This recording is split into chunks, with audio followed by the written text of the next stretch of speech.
नमस्कार मेरे दोस्तों, स्वागत है आप सभी का अपने यूट्यूब चैनल पर। और आज हम लेकर आए हैं इंडियन हिस्ट्री के 60 प्लस महत्वपूर्ण प्रश्न। ये सभी प्रश्न पिछली भर्ती परीक्षाओं में पूछे गए हैं और आगामी परीक्षाओं में भी पूछे जाने की पूरी संभावना है। तो बने रहिए वीडियो के अंत तक। और यदि चैनल को सब्सक्राइब नहीं किया तो प्लीज़ सब्सक्राइब जरूर करें। शुरू करते हैं इस वीडियो को। पहला प्रश्न है, शेख निजामुद्दीन औलिया ने आइन ए हिंद या भारत दर्पण की उपाधि से किसे विभूषित किया था? शेख निजामुद्दीन औलिया ने आईन हिंद या भारत दर्पण की उपाधि किसको दी थी? तो इसका ऑप्शन ए सही हो जाएगा, शेख सिराजुद्दीन उस्मानी को दी गई थी। किसको दी गई थी? शेख सिराजुद्दीन उस्मानी को दी गई थी। दूसरा प्रश्न है कि बाबर ने किस भाषा में अपनी आत्मकथा लिखी थी? बाबर ने आत्मकथा है वो किस भाषा में लिखी थी?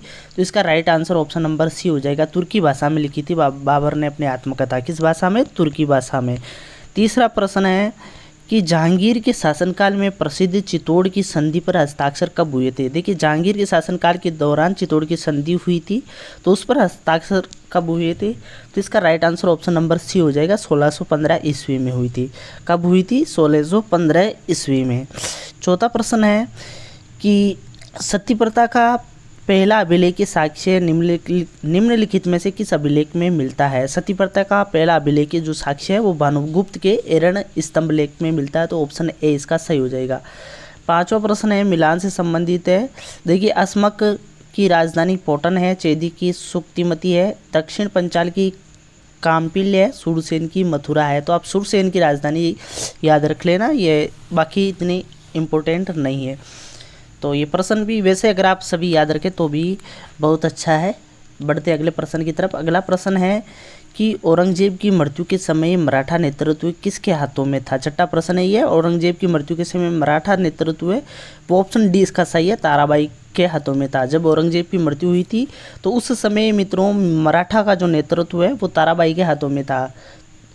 बढ़ते हैं सातवें प्रश्न की तरफ। सातवां प्रश्न है, निम्नलिखित में से कौन जहांगीरी चित्रकार थे? तो इसका अबुल हसन और अक्का रिजा, ये दोनों जहांगीर से संबंधित है। अब्दुल समद बाबर से संबंधित था, तो इसका बी ऑप्शन इसका सही हो जाएगा।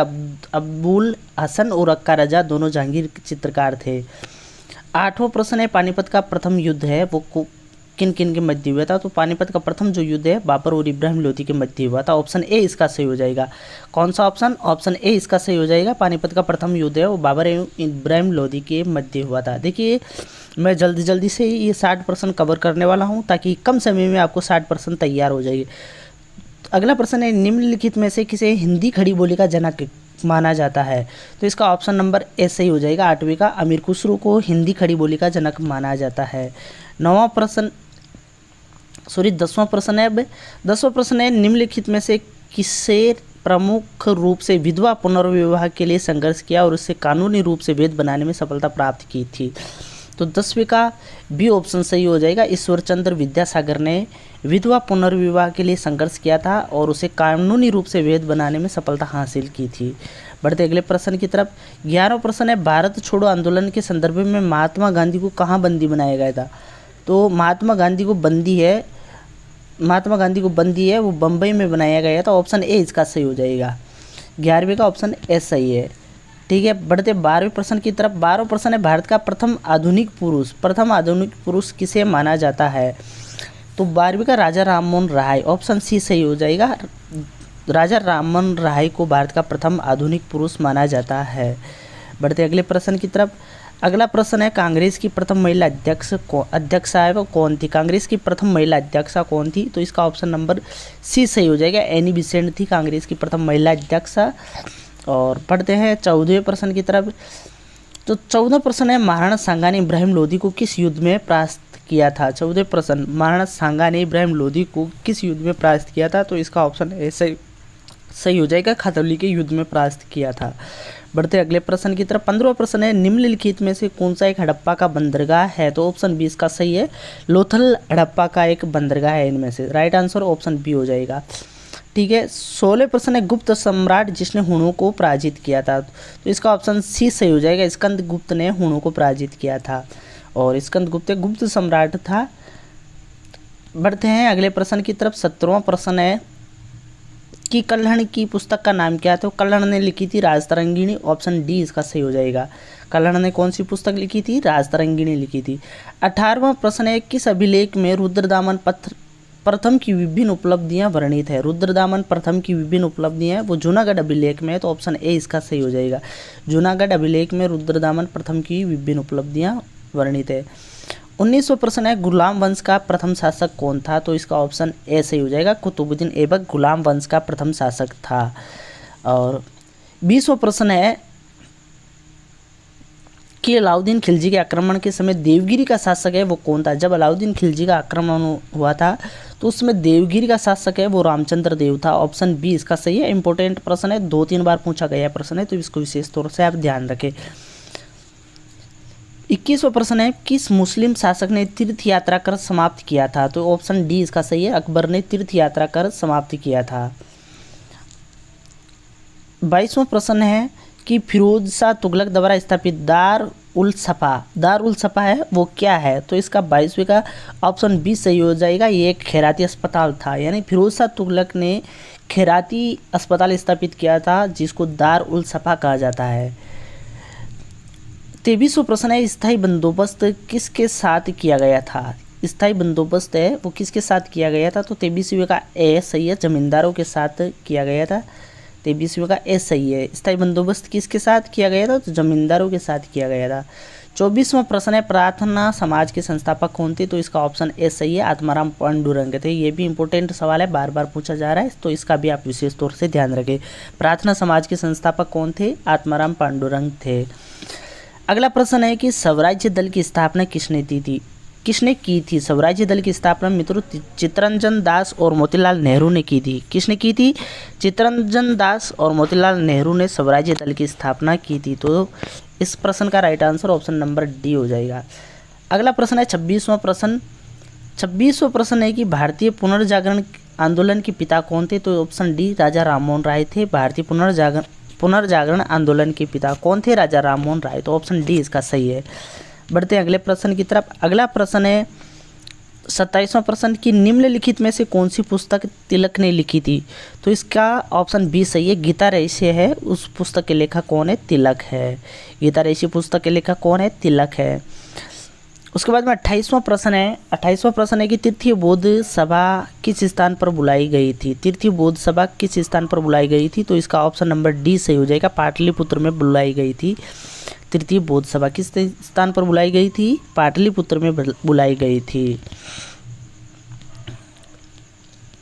उसके बाद में 29वां प्रश्न हम करते हैं। 29वां प्रश्न है कि महात्मा बुद्ध का महापरिनिर्वाण कहाँ हुआ था? तो इसका ऑप्शन नंबर सी सही है। कुशीनारा में महात्मा बुद्ध का महापरिनिर्वाण हुआ था। कहाँ पर हुआ था महात्मा बुद्ध का महापरिनिर्वाण? तो वो हुआ था कुशीनारा में। बढ़ते अगले प्रश्न की तरफ। 30वां प्रश्न है कि महात्मा बुद्ध ने अपना धर्म चक्र प्रवर्तन किस स्थान पर दिया गया था? तो इसका ऑप्शन बी सारनाथ में दिया गया था। महात्मा बुद्ध ने अपना प्रथम धर्म चक्र प्रवर्तन किस स्थान पर दिया था? सारनाथ में। बढ़ते हैं अगले प्रश्न की तरफ। 31वां प्रश्न है कि मगध की राजधानी प्रारंभिक राजधानी है वो कौन थी? मगध की प्रारंभिक राजधानी ऑप्शन सी इसका सही है, राजगृह या गिरिवर्ज है वो मगध की प्रारंभिक राजधानी थी। उसके बाद में 32वां प्रश्न है कि अजात शत्रु के वंश का नाम क्या था? तो 32वें का बी सही है, हर्यक वंश से संबंधित थे अजात शत्रु। उसके बाद में बढ़ते हैं अगले प्रश्न की तरफ। तो 33वां प्रश्न है महात्मा स्वामी का जन्म है वो कहाँ हुआ था? तो महावीर स्वामी का जन्म है वो कहाँ हुआ था? तो महावीर स्वामी का जन्म हुआ था कुंडग्राम में। कहाँ पर हुआ था महावीर स्वामी का जन्म? कुंडग्राम में हुआ था। उसके बाद में 34वां प्रश्न है कि थियोसॉफिकल सोसाइटी की स्थापना किसने की थी?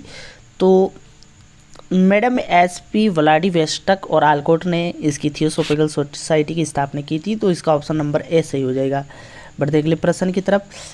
35वां प्रश्न है कि गांधी इरविन समझौता कब हुआ था? तो 35वें का ऑप्शन बी सही है, 1931 में हुआ था। 35वें का कौन सा ऑप्शन? ऑप्शन बी सही है, गांधी इरविन समझौता कब हुआ था? वर्ष 1931 में हुआ था। उसके बाद में 36वां प्रश्न है कि भारतीय राष्ट्रीय कांग्रेस का जो प्रथम अधिवेशन हुआ था उसमें कितने प्रतिनिधियों ने भाग लिया था, तो इसका ऑप्शन सी सही हो जाएगा।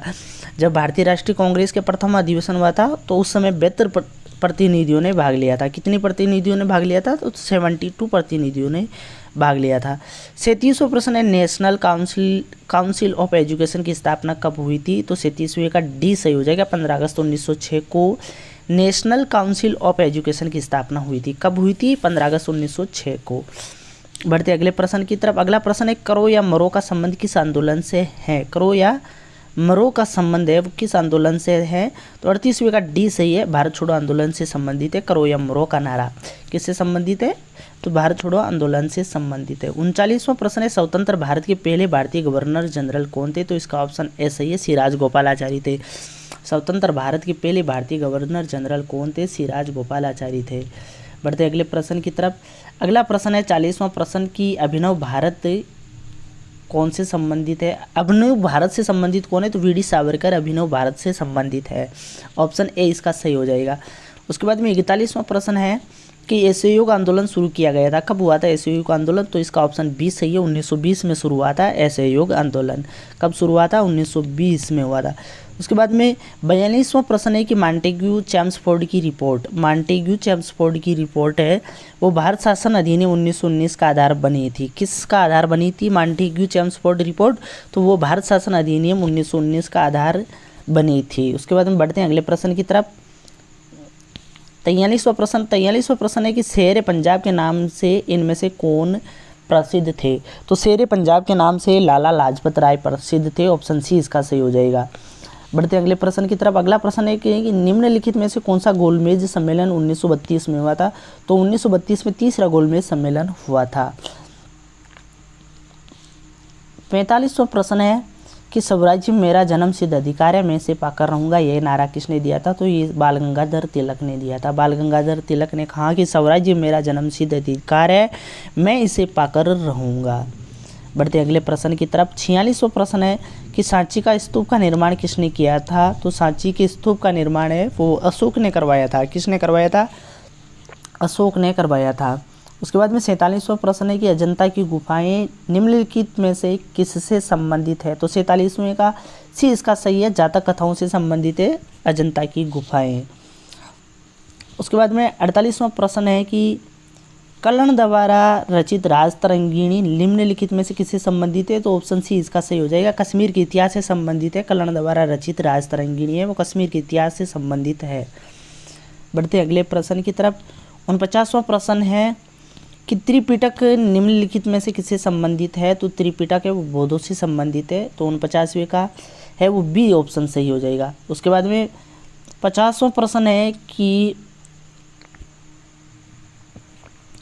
निम्नलिखित में से किसने तीनों गोलमेज सम्मेलनों में भाग लिया था, तो बी आर अम्बेडकर ने तीनों गोलमेज सम्मेलनों में भाग लिया था। 50वें का सी सही हो जाएगा।